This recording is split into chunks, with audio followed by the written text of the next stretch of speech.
আসসালামু আলাইকুম, welcome back to my channel. আমি তামান্না চলে আসলাম নতুন আরও একটা রেসিপি নিয়ে। আশা করছি বরাবরের মতো ভালো লাগবে। আজকে আমি খুবই মজাদার একটা রেসিপি দেখাবো, আর খুব সহজে দেখানোর চেষ্টা করেছি। আশা করি আপনাদের ভালো লাগবে। তো পুরো ভিডিওটা দেখতে থাকবেন, একটু স্কিপ করবেন না, স্কিপ করলে অনেক কিছু মিস হয়ে যেতে পারে। তো কিভাবে খুব সহজে ভেজিটেবল কাটলেট বানাবেন সেটাই দেখাবো। আজকে আমি আপনাদেরকে দেখাবো মানে অল্প চিকেন থাকলেও কিভাবে আপনারা খুবই মজাদার আর হেলদি একটা কাটলেট তৈরি করতে পারবেন। তো আমি এখানে সবগুলো চিকেন দিব না, অল্প কিছু দিব। এখানে আমি এগুলো ঝুরি করে রেখে দেই, যে কোনো সময় কোনো নাস্তা বানিয়ে নেওয়া যায়। আর এখানে হচ্ছে সবজি নিয়েছি বাঁধাকপি, আর দিব হচ্ছে গাজর। তো এগুলো দিয়ে আমি কিভাবে কাটলেট বানাই আপনাদের সাথে শেয়ার করব। তো বিকেলে আসলে একটা টেনশন থাকে বাচ্চাদেরকে কি নাস্তা দেওয়া যায়। যদি এরকম নাস্তা বানিয়ে এ ধরনের কিছু স্ন্যাক্স বানিয়ে রেখে দেওয়া যায় ফ্রিজে, তাহলে কিন্তু নিশ্চিন্তে থাকা যায় কয়েকদিন। তো আমি এটা মূলত 3-4 বছরের বাচ্চারাও খেতে পারবে, বড়রাও খেতে পারবে। তো একটু ঝাল কম দিব, ঝালটা জাস্ট একটু কম দিব। তবে এই টাইপের নাস্তাগুলোতে একটু ঝাল বেশি দিলেই ভালো লাগে, কিন্তু যেহেতু বাচ্চা আছে তাই একটু ঝালটা একটু কম দিব। আপনারা চাইলে ঝাল বেশি দিতে পারেন। তো আমি কিভাবে রেসিপিটা তৈরি করি চলুন। আমি এখানে কি কি নিয়েছি একবার দেখিয়ে দিই। গাজর, বাঁধাকপি, যে কোনো সবজি নেওয়া যাবে, বাঁধাকপিটা দিলে বেশি ভালো হয়, আলু, আর হচ্ছে এখান থেকে মুরগির মাংস দিব আমি অল্প। আমি ধুয়ে নিয়ে চলে এসেছি, আর আলুটা আলাদা করে ধুয়ে আমি আলাদা পানি দিয়ে রেখেছি, কারণ আলু তো কালো হয়ে যাবে সেজন্য। আর এখানে চুলা একটা প্যান বসিয়ে দিলাম। এখন দিয়ে দিচ্ছি তেল। তেলের পরিমাণটা এই ধরনের খাবারে একটু কমিয়ে দেবেন, না হলে কিন্তু বাইন্ডিংটা সুন্দর হবে না তেলের কারণে। এই তেলের মধ্যে আমি দিয়ে দিলাম এলাচ, একটা এলাচ, আর কিছুটা তেজপাতা। খুব বেশি দিতে হবে না মশলা, অল্প মশলাতে এটা অনেক বেশি টেস্ট হবে। আর পেঁয়াজের পরিমাণটা আমি একটু কমিয়ে, যেহেতু পেঁয়াজের দাম বেশি তাই একটু আমি পেঁয়াজটা কমিয়ে দিয়েছি। আপনারা চাইলে আরও বাড়িয়েও দিতে পারেন। 200 টাকা কেজি পেঁয়াজের।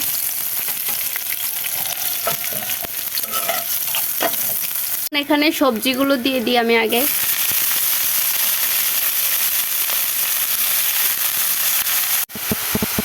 আলুগুলো দিয়ে দিচ্ছি।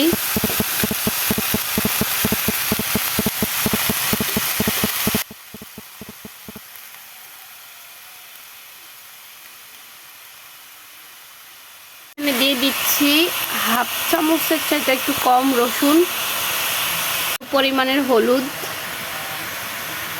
আর দিয়ে দিচ্ছি সামান্য জিরা, হচ্ছে স্বাদ মতো লবণ।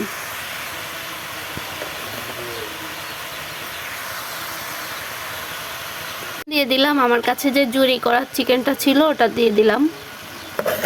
এটা দিয়ে এখন আমি একটু মিক্স করে নিব। এটা কিন্তু আপনারা চাইলে বাচ্চাদের টিফিনেও দিয়ে দিতে পারেন, অনেক দিন ফ্রোজেন করে রেখেও এটা দিতে পারেন বাচ্চাদেরকে।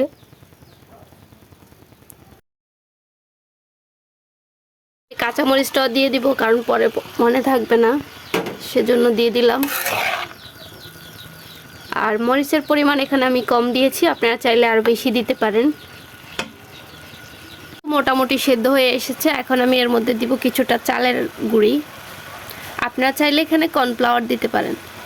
এটা মিক্স করে নিই, তারপর আমি আরও লাগলে আরও 2 চামচ বা 1 চামচ দিব, অ্যাড করব। তো সেটা আমি অফ ক্যামেরায় দিয়ে নিচ্ছি।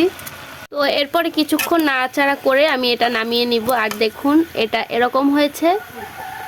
সিদ্ধটা একদম 80% করবেন, অথবা 90%। একদম 100% সিদ্ধ করতে যাবেন না, এতে করে এটা ভাজলে কিন্তু আবার সেদ্ধ হবে, তো টেস্টটা একটু নষ্ট হয়ে যেতে পারে। এখানে অ্যাড করে দিচ্ছি একটা চাট মশলা। এখানে অর্ধেকটা ছিল, আমি আরও একটা প্যাকেট দিব। আরও কিছুটা মশলা অ্যাড করে দিচ্ছি। এটা একটা চাট মশলা, যে কোনো ব্র্যান্ডের একটা মশলা নিলেই হবে।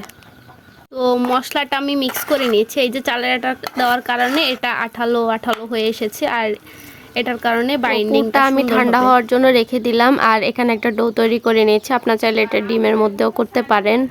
তো এটা তৈরি করেছি আমি ময়দা দিয়ে।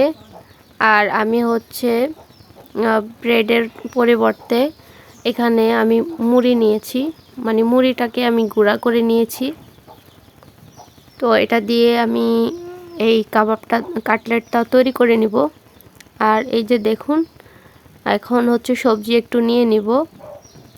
তো এটা আপনারা যে কোনো শেপে দিয়ে দিতে পারেন।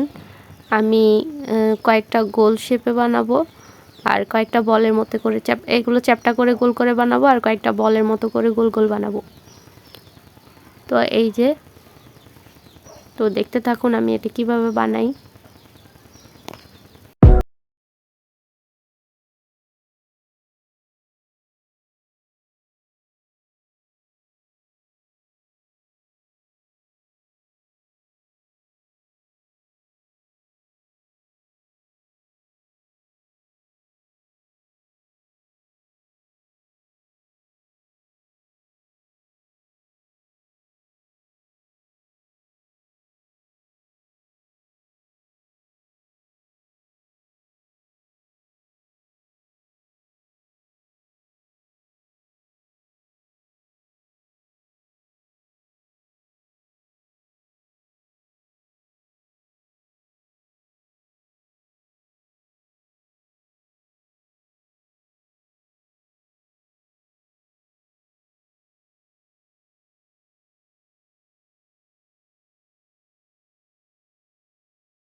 এই তো সবগুলো বানিয়ে নেওয়া হয়ে গেছে, আর এগুলো আমি ফ্রোজেন করে রেখেছিলাম।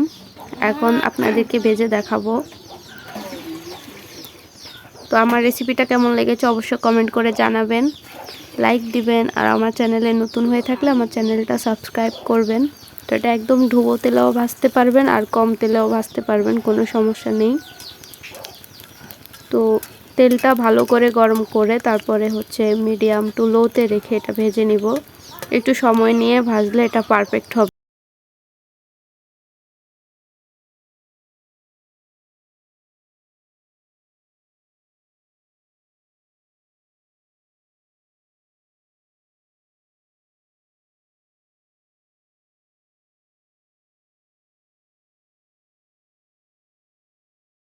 নেওয়া হয়ে গেছে, এখন উঠিয়ে নিয়েছি। আর দেখুন এটা দেখতে কতটা লোভনীয় হয়েছে।